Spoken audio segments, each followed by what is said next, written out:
Student, इस session में हम फॉर्मेटिंग को करना सीखेंगे। यकीनन आपके जहनों में होगा फॉर्मेटिंग एक्सेल की मदद से अजीब सी बात लगती है। फॉर्मेटिंग आम तौर के ऊपर हम जब कोई टेक्स्ट डॉक्यूमेंट डेवलप करते हैं उसमें हम फॉर्मेटिंग करते हैं। एक्सेल में तो हम टेक्स्ट बेस्ड एनालिसिस भी नहीं करते, टेक्स्ट यूज भी नहीं करते, तो फिर फॉर्मेटिंग कहाँ से आ गई? जी, नंबर्स को यूज करते हुए, नंबर्स के ऊपर कोई क्राइटेरिया डेवलप करते हुए वो फॉर्मेटिंग कैसे की जाए। जैसे हम ये चाहें कि जब हमारे पास कोई सीरीज या सीक्वेंस एक कॉलम में लिखा हुआ आए तो उसमें जो अबव एवरेज नंबर हैं वो सारे के सारे येलो कलर के लिखे जाए, या हम ये चाहें जो 10% से कम नंबर्स हैं वो सारे के सारे रेड कलर में आ जाए, या कोई ग्राफ उन नंबर की बेस के ऊपर ऑटोमेटिकली डेवलप हो जाए। ये सारी वो फॉर्मेटिंग है जो हम एक्सेल में नंबर्स को यूज करते हुए, नंबर को बेस बनाते हुए हम डेवलप करते हैं। इस सेशन में हम फोकस करेंगे कि एक्सेल में हम वो कंडीशनल फॉर्मेटिंग कैसे करेंगे। ये यूनिक फीचर है जो इस वक्त तक माइक्रोसॉफ्ट एक्सेल में ही मौजूद है। गूगल शीट में भी ये फंक्शन मौजूद है, लेकिन वहाँ पे ये इस कदर पावरफुल नहीं है। यहाँ माइक्रोसॉफ्ट एक्सेल में ये बहुत पावरफुल फंक्शन के तौर पे मौजूद है। हम कंप्यूटर पे जब एग्जांपल की मदद से इसको करेंगे तो आपको ये खुद फील होगा ये किस कदर यूजफुल, किस कदर पावरफुल फंक्शन है। जी, आइए कंप्यूटर पे चलते हैं और देखते हैं कि हम कंडीशनल फॉर्मेटिंग कैसे करेंगे। जी स्टूडेंट्स, सो अब हम ये जो टोटल मार्क्स हैं हमारे पास उन स्टूडेंट्स के, अब मेरी रिक्वायरमेंट ये है कि मैं इसको फॉर्मेटिंग करना चाहता हूँ। तो बजाय मैं बोल के आपको समझाऊं, मैं एक मरतबा आपको करके दिखा देता हूँ कि ये कंडीशनल फॉर्मेटिंग करती क्या है।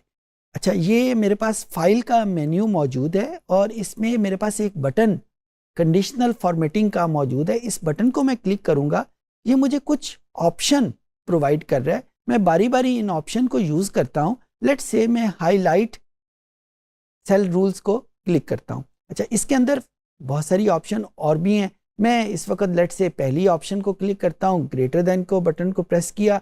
अब ये मुझे पूछ रहा है कि format cell that are greater than what. मैं कहता हूं लेट्स से 21 इस पे किया, तो इसने उन वैल्यूज को, जो वैल्यूज 21 से ज्यादा थी, उन तमाम वैल्यूज को देखें उसने कलर कर दिया। कौन सा कलर किया? जो यहाँ पे मैंने उसको स्पेसिफाई किया था। तो बेसिकली कंडीशनल फॉर्मेटिंग ने उसको इंस्ट्रक्ट किया कि 21 से ज़्यादा जो भी वैल्यू थी उन सबको कलर कर दे। अच्छा, मुझे इसका फ़ायदा क्या हो रहा है? मुझे उसका फ़ायदा ये हो रहा है कि मुझे नंबर देखने के लिए कि किसके नंबर ज़्यादा हैं या कम है किसी से, मुझे कोई नंबर को बारी बारी पढ़ना नहीं पड़ा। मैंने सिर्फ उसका कलर देखा और मुझे पता चल गया कि अच्छा ये वो नंबर्स हैं जो 21 से ज़्यादा हैं। अच्छा, अब मैं करना चाहता हूँ कि ग्रेटर देन की बजाय अगर मैं लेस देन का फंक्शन अप्लाई करना चाहूँ तो मैं उसी तरह इसको शेड करूँगा, और शेड करने के बाद कंडीशनल फॉर्मेटिंग का बटन प्रेस करके हाईलाइट और लेस देन का बटन प्रेस किया। अब ये मुझसे पूछ रहा है कि लेस देन टू व्हाट, तो मैं लेस देन टू 43 कर देता हूँ कि मुझे हर वो नंबर चाहिए जो 43 से कम है, उसको वो चेंज कर देता हूँ। अब आप देखें कि 43 से लेस देन जितने हैं उनको ऑटोमेटिकली उसने शेड कर दिया।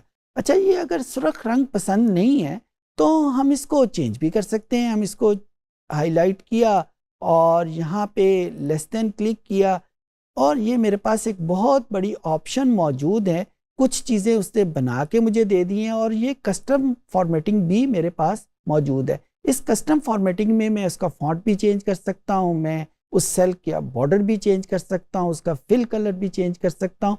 यानी sky is the limit, whatever you want to do with the formatting you can do that, and it depends on choice कि आपको किस कलर, जो कलर ज़्यादा पसंद है उस कलर या जो कलर आपकी रिक्वायरमेंट का है उस कलर के साथ इसको यूज़ कर सकते हैं। सिमिलरली हम इसको ग्रेटर देन और लेस देन की बजाय हम बिटवीन का भी कर सकते हैं। बिटवीन हमें क्या बताएगा कि किसी दो नंबर्स के दरमियान में जो नंबर्स हैं, किसी दो लिमिट्स के दरमियान में जो नंबर्स हैं उनको वो किसी खास कलर में कन्वर्ट कर दे। फॉर एग्जांपल मैं ये चाहता हूँ कि वो 30 और 43 के दरमियान में जो नंबर्स हैं उनको वो शेड कर दे। इन दो लिमिट्स के दरमियान में सिर्फ एक नंबर आ रहा है जिसको उसने शेड कर दिया। यहाँ पे ये एक बहुत अच्छी हमारे पास फैसिलिटी है कि जिसको यूज़ करते हुए हम अपने डेटा में किसी ख़ास तरीके से कलरिंग कर सकते हैं। अच्छा, कलरिंग के अलावा हमारे पास कुछ और ऑप्शन भी मौजूद है। वो क्या ऑप्शन मौजूद हैं? कंडीशनल फॉर्मेटिंग में डेटा बार्स हमारे पास हमें क्या बताती हैं कि यहाँ पे इसने फर्स्ट इसमें क्लिक किया तो अब आप देख रहे हैं कि इसने ऑटोमेटिकली इसकी मैग्नीट्यूड के हिसाब से यहाँ पे बार ग्राफ ऑटोमेटिकली हर सेल में कन्वर्ट कर दिया।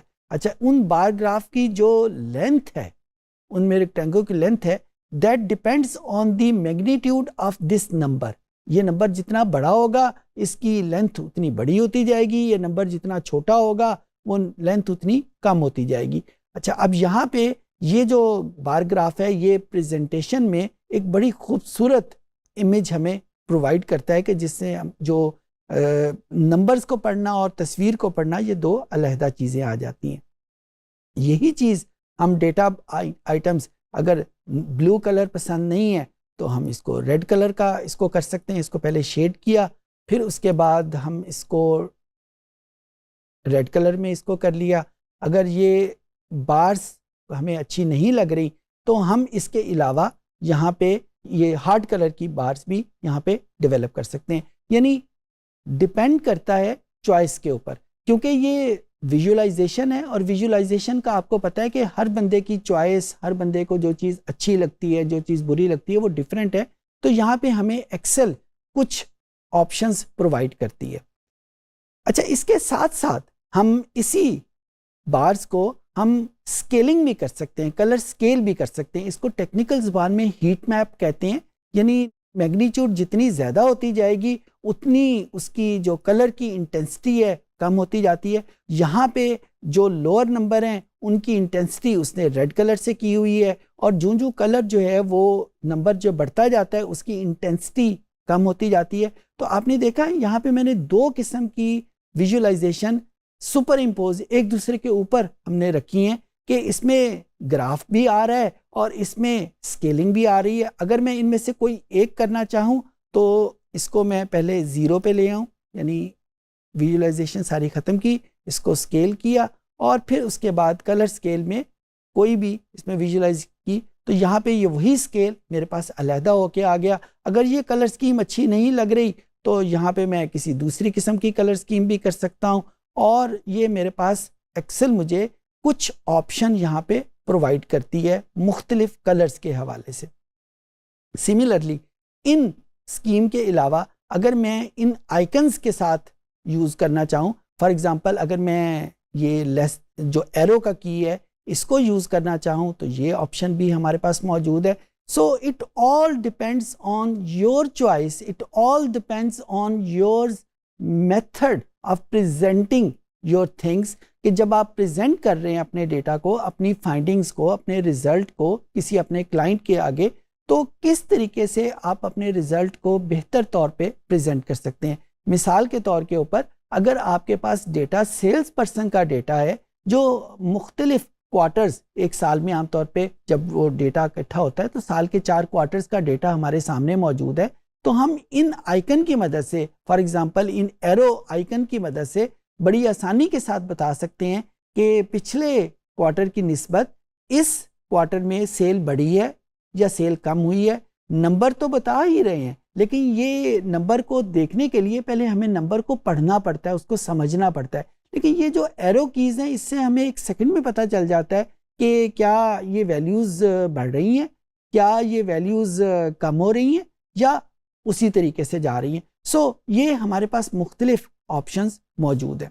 सिमिलरली हम यहाँ पे ये जो कलरिंग हम कर रहे हैं, इसके लिए ये हमारे पास जो ऑप्शंस हैं इसमें टॉप एंड बॉटम रूल्स कुछ अलहदा भी हैं कि हम सिर्फ टॉप 10 आइटम्स को अगर आइडेंटिफाई करना चाहते हैं, हम टॉप 10% को आइडेंटिफाई करना चाहते हैं, बॉटम 10 आइटम्स को करना चाहते हैं या 10% को। फॉर एग्जांपल बॉटम 10% को अगर हम करना चाह रहे हैं और इसको ओके का बटन प्रेस किया तो यहाँ पे एक्सेल ने सिर्फ 10% को आइडेंटिफाई किया है, कलर किया है। तो एक्सेल आपके लिए परसेंटेज खुद से कैलकुलेट कर रहा है। परसेंटेज कैलकुलेट करना एक अलग मैथमेटिकल प्रोसेस है, आमतौर पे ज़रा मुश्किल हो जाता है, लेकिन एक्सेल ये काम बैक हैंड खुद ही कर रही है। 10% उसने ऑटोमेटिकली सेलेक्ट किया और उनको शेड कर दिया। सिमिलरली यहाँ पे अगर मैं 10% के अलावा किसी और परसेंटेज को करना चाहूँ तो मैं यहाँ पे इस बटन की मदद से इसको चेंज भी कर सकता हूँ।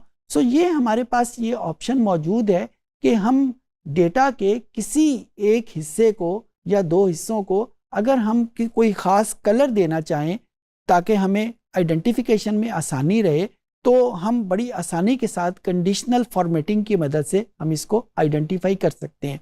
इसकी मिसालें बहुत सारी दी जा सकती हैं। किसी भी क्लास में अगर जो स्टूडेंट्स अनफॉर्चुनेटली फेल हुए हैं तो उनको आइडेंटिफाई कर ले कि 33% से जिसके नीचे नंबर हैं उनको रेड कलर का बता दे। सिमिलरली अगर हम आइडेंटिफाई करना चाहते हैं कि A+ ग्रेड किन का है तो हम उनको उस तरीके से आइडेंटिफाई करवा सकते हैं। हम सेल का डेटे को बड़ी आसानी के साथ कर सकते हैं कि किसी सेल पर्सन की अगर किसी एक क्वार्टर में जो उसने सेल की है किसी खास थ्रेशोल्ड वैल्यू से ज़्यादा है तो उसको आइडेंटिफाई कर ले, या मुख्तलिफ जहाँ पे भी हमने किसी क्राइटेरिया के मुताबिक नंबर्स को शेड करना हो, आइडेंटिफाई करना हो, तो हम एक्सेल को यूज़ करते हुए, कंडीशनल फॉर्मेटिंग के बटन को यूज़ करते हुए हम इसको कर सकते हैं। प्राइमरीली ये डेटा में नंबर्स और विजुअलाइजेशन साथ साथ हो रही हैं। तो यहाँ पे जो फॉर्मेटिंग जो स्पेसिफिक थी किसी टेक्स्ट के साथ वो साथ मिल गई है नंबर्स के। उम्मीद है कि ये चीज़ें आपको समझ आ गई होंगी। सो स्टूडेंट, इस सेशन में हमने देखा कि एक्सेल को यूज़ करते हुए हम फॉर्मेटिंग, जिसको हम टेक्निकली ज़ुबान में कंडीशनल फॉर्मेटिंग यानी किसी कंडीशन के ऊपर बेस करते हुए फॉर्मेटिंग कैसे करेंगे। प्राइमरीली ये फॉर्मेटिंग जो है वो कलर के ऊपर बेस करती है, लेकिन हम इनको कलर की बजाय किसी ग्राफ के ऊपर भी कर सकते हैं, कोई आइकन सेट भी डेवलप कर सकते हैं, जिस तरह हमने मुख्तलिफ एग्जाम्पल में देखा। It's a very powerful function, it's a very useful technique, और उम्मीद करता हूँ कि आपको ये चीज़ें समझ आ गई होंगी।